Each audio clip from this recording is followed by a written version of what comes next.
Okay, this is what we did in class today. So what we're going to do is we're going to go ahead and share the screen. And we're going to do, this is our example. This is what's called a two-sample confidence interval for true proportion. So in the process here, when we're doing this problem, it's just like we did on last class where we were doing the globe and figuring out how much of the Earth was covered in water. But now we're doing it with two samples, and we're looking at the difference of those two samples. Because the big deal is, again, we're looking for the number 0. If we find the number 0, we know that we have really no difference between these. So now, the problem says that many high schools prom is an annual dance that only juniors and seniors can purchase tickets to. The student council at a large high school is wondering if juniors or seniors are more likely to attend prom. They're taking a random sample of 50 juniors and find that 28 are attending prom. They take a random sample of 45 seniors and find that 29 are planning on attending. Construct and interpret a 95% confidence interval for the difference in proportions of juniors and seniors. So the first thing we're going to do is we're going to figure out the p hat of 1. Honestly, I would think about it better is I would call it the p hat of j. So the p hat of juniors, I would use a subscript that kind of identifies it. And in this case, it's 28 out of 50. It's 0.56. And I said it before, please put the fraction down. That is typically considered work. You need to show that somewhere in your problem. And I'm going to go ahead and I'm going to do the same thing with seniors. So p hat of seniors is going to be 29 over 45. And that's going to be 0.644. So this is going to be kind of like our P part of panic. No, I'm sorry, this is not our P part of panic. Pause. This is going to be part of our confidence interval. We need these P hats. So what we're going to do is our best guess of the difference is going to be what is P hat J minus P hat S. So we're going to do 0.56 minus 0.644. 0.56 minus 0.644. Use the calculator is negative 0.084. So what we're saying is that on average, we would expect the difference to be 8% more seniors than juniors because it's negative, small number, big number. So now let me talk about, again, how we would do this process. It doesn't explicitly have us do panic, but what I want to talk about is how we would actually do panic on this. Because I want to talk about how we would declare our parameter, because here I need to be very, very cautious with how we do parameter. So the P part is the parameter. I'm going to let you know again, there is never a number here. There is never a number. Never P hat here. Never, ever, ever, ever will we use P hat in the P part of panic. We're going to say Pj equals the true proportion of juniors who would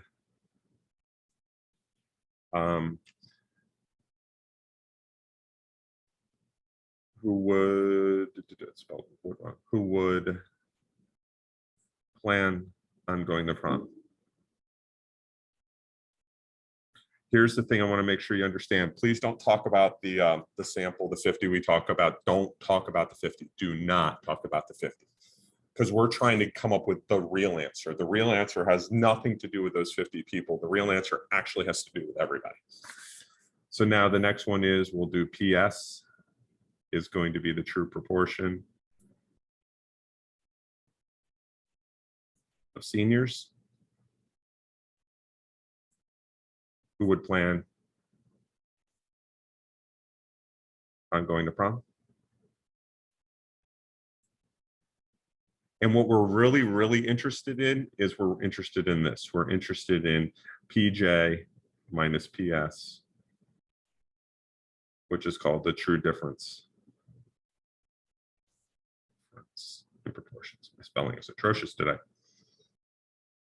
So in this case, PS and PJ are interesting. We're more interested in this. This is really what we're running the interval on.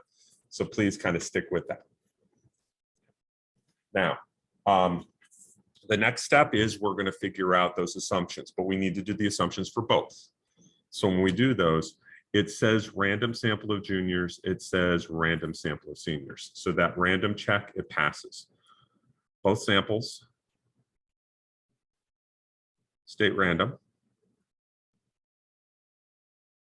So what I am going to be able to do is use this guy up here, this p hat j minus p hat s is going to be my point estimate. It's my center.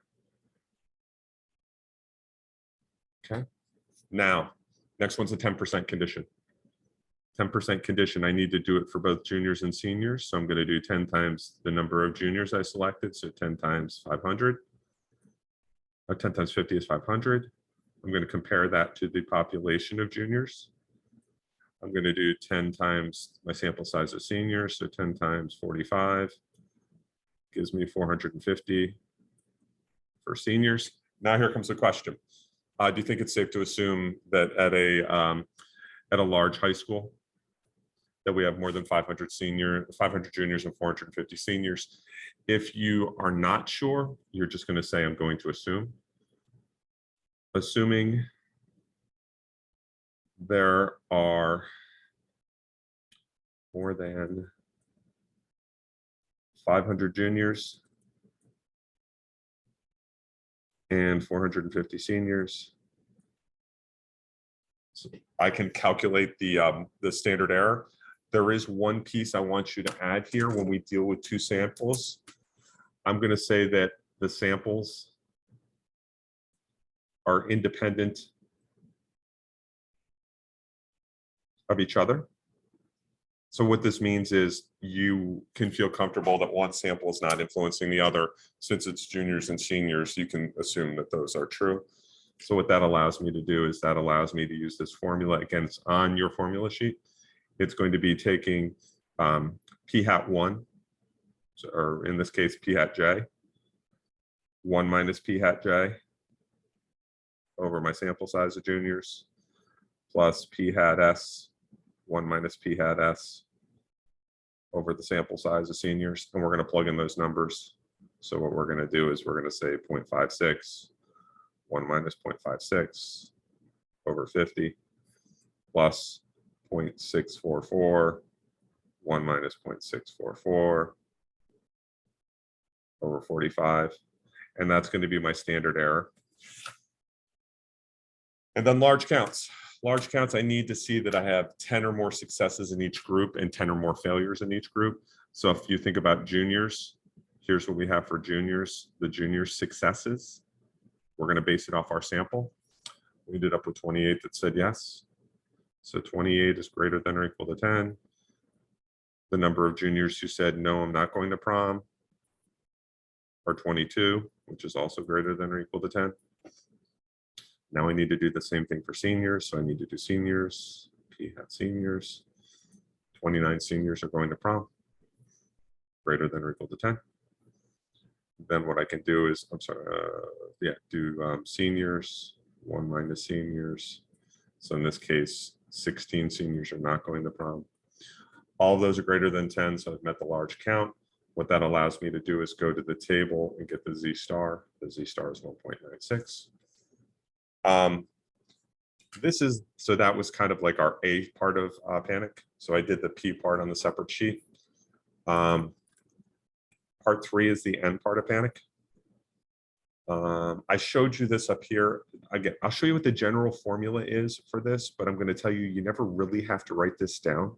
You never really have to write this down. P hat S plus or minus P hat J, 1 minus P hat J over NJ plus P hat S, 1 minus P hat S over NS. Okay, so that's the general formula. I'm going to tell you, you never really have to write that down.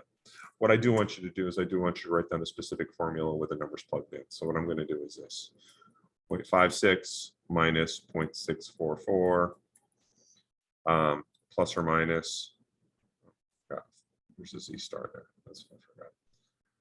So our Z star is 1.96, 0.56, 1 minus 0.56 over 50 plus 0.644, 1 minus 0.644 over 45.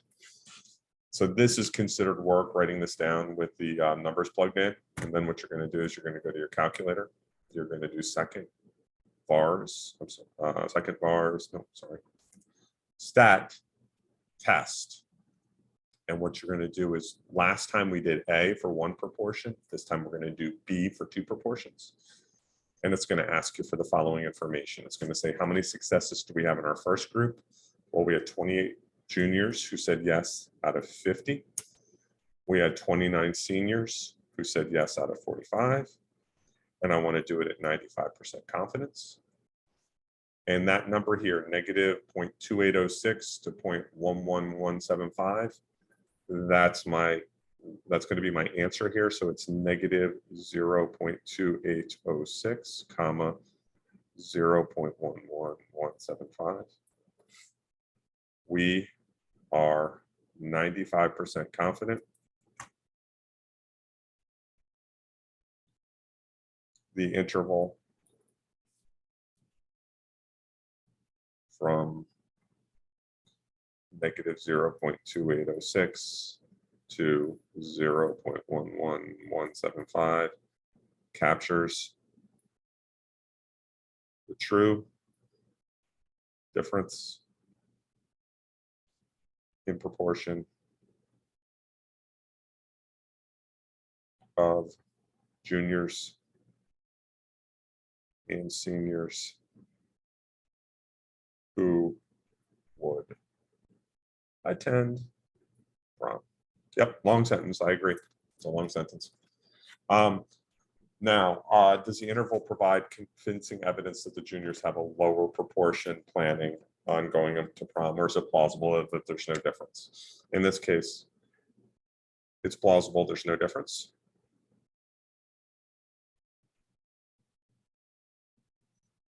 Because our magic number 0 is in the interval. Because 0 falls in the interval. 0 means if the difference was 0, it means that the juniors and seniors are planning on attending the prom in equal numbers, so there's no difference. So this one goes from negative 28% to positive 11%. So again, I can't say that there's a difference because the interval actually catches the 0. The way I would know it is, like, let's say that this guy had been like 0.0806 to 0.111. So in this case, it was all a positive number. That tells me it's always positive. That tells me this interval is suggesting that juniors are always going to be more than seniors. So you're always looking for 0, unless it explicitly says in the problem you're looking for another number. But I'll be honest, it's typically 0. 0 means no difference. So that's how we do a 2 sample. Again, it's writing. It's writing. There's nothing we can get around on that. It's you're going to write. You're going to need to defend yourself, and when you do it, it's a list of steps. And the list of steps is, first you're going to declare what parameter or parameters in this case we're looking for, specifically the difference between the two. The second step is going to be, we need to validate the assumptions. So we need to check random on both. We need to check the 10n independent on both. We need to check 10 successes and 10 failures on both. And the new thing we need to focus on is we need to also state that the 2 samples are independent of each other. Then we name what we're going to do, and that's kind of that boilerplate sentence. We are going to construct a 95% confidence interval for true difference in proportion at 95% confidence. So we are going to construct a 2 sample Z interval for true difference in proportion at 95% confidence. So it's kind of like that sentence where I have the underlines. What we're going to do is we're going to write down the interval with the numbers plugged in. Remembering that at some point we need to kind of declare what our p hats are. We need to show that formula if it doesn't say it in the problem already. And then go to the calculator, get our interval, copy it down exactly as it appears in the calculator. And then that conclusion sentence is something you're going to have to get used to interpreting a confidence interval. We are blank % confident the interval from blank to blank captures the true difference in proportions of blank. And that's how we do a confidence interval for 2 samples.